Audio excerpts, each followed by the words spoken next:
Hi అండి, అందరికీ నమస్కారం. తిరుమల తిరుపతి దేవస్థాన కమిటీ తీసుకున్నటువంటి ఒక్క నిర్ణయం వల్ల ఇప్పటి వరకు చరిత్రలో ఎప్పుడూ లేని విధంగా ఒకే ఒక్క రోజులో స్వామివారికి దాదాపు 96,98,00,000 రూపాయలు విరాళంగా వచ్చాయి. అంటే దాదాపు 3 కోట్లు తక్కువ 100 కోట్లు అని చెప్పచ్చు.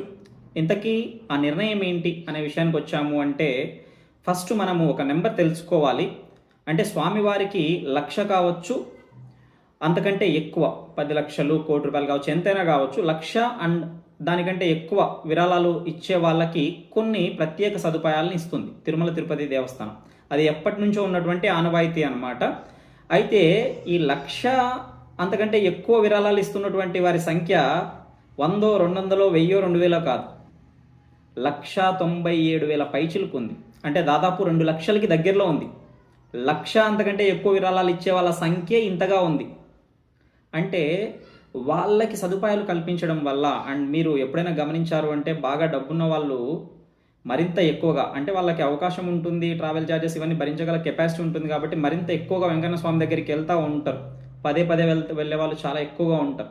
సో ఇంత పెద్ద సంఖ్యలో జనాలు ఉన్నారు, మళ్ళీ మళ్ళీ వస్తూ ఉంటారు. ఇందువల్ల సామాన్యులకి కొంత, అంటే వాళ్ళకి సదుపాయాలు కల్పించడం వల్ల సామాన్యుడి దర్శనంలో కొంత ఇబ్బందికర పరిస్థితి నెలకొంటుంది అని గుర్తించినటువంటి తిరుమల తిరుపతి దేవస్థానం ఎప్పుడూ కూడా ఎంత విరాళాలు ఇచ్చే వాళ్ళైనా ఉన్నా కూడా సామాన్యుడికి ఇబ్బంది కలగకూడదు వెంకన్న స్వామి దర్శనంలో అనేసి ఆ ఇబ్బందుల్ని తగ్గించాలన్న ఒక ఆలోచనతో విరాళాలు ఇచ్చే వాళ్ళకి కల్పించే సదుపాయాల్లో కొన్ని స్వల్ప మార్పులు చేయడానికి ఒక నిర్ణయం తీసుకుంది.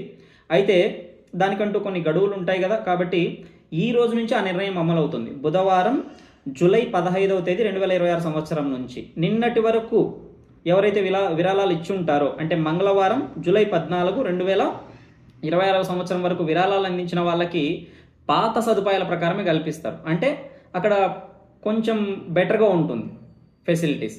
కాబట్టి అందువల్ల నిన్న చివరి రోజు కావడంతో విరాళాలు ఇవ్వాలనుకున్న వాళ్ళందరూ కూడా ఒకేసారి ఆల్మోస్ట్ ఇచ్చారు. అంటే ఈ విషయం తెలిసిన వాళ్ళు, విరాళాలు ఇచ్చే ఉద్దేశం ఉన్న వాళ్ళు ఒకేసారి ఇచ్చేశారు 96,98,00,000 రూపాయలు. సో ఎంతమంది ఇచ్చారు ఏంటి అనేది సింపుల్గా చూద్దాం మనం. అలా ఇక్కడ మొత్తంగా ఈ విరాళాలు వచ్చేసి 2,460 మంది కలిసి ఇచ్చిందనమాట ఈ మొత్తం అమౌంట్. అందులో ఎక్కువ మంది ఆన్లైన్ ద్వారానే ఇచ్చారు. అగ్రభాగం అంటే దాదాపు 2,354 మంది ఆన్లైన్ ద్వారా ఇచ్చారు. ఆఫ్లైన్ ద్వారా ఇచ్చింది కేవలం 106 మంది మాత్రమే. ఇందులో 10 లక్షల లోపు అమౌంట్ ఇచ్చిన వాళ్ళు 1,212 మంది ఉన్నారు. 10 లక్షల నుంచి 25 లక్షల మధ్యలో ఇచ్చిన వాళ్ళు, అంటే 25 లక్షల లోపు 10 లక్షల కంటే ఎక్కువ ఇచ్చిన వాళ్ళు 1,246 మంది ఉన్నారు.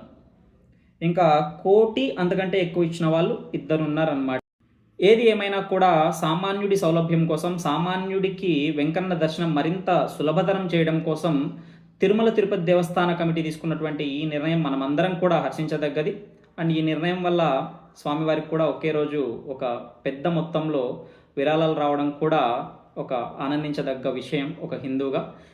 మరిన్ని అప్డేట్స్ కోసం ఈ వీడియోకి లైక్ చేసి మన ఛానల్కి సబ్స్క్రైబ్ చేసుకోండి. Thanks for watching.